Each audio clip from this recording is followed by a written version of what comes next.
ముఖ్యమంత్రి రేవంత్ రెడ్డి గారిని అడుగుతా ఉన్నా, మీకేమన్నా కొద్దిగా రేషం ఉందా, పౌరుషం ఉందా అని అడుగుతా ఉన్నా.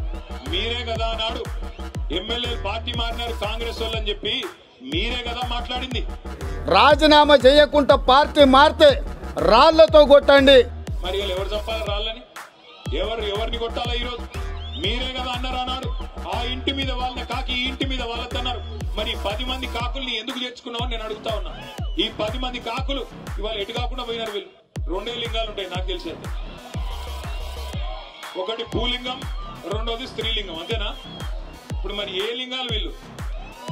ఎవరు వీళ్ళు? ఎటుగాని పరిస్థితిలో ఇరుక్కొని పోయినారు. ఏ పార్టీ చెప్పలేరు, ఎమ్మెల్యేలో కాదో చెప్పలేరు.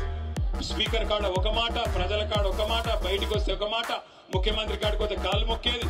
ఇందుక మిమ్మల్ని గెలిపించింది. తప్పకుండా అందుకే గద్వాల చైతన్యం ఉన్న ప్రాంతం, తప్పకుండా మీ చైతన్యాన్ని చూపెట్టాలి.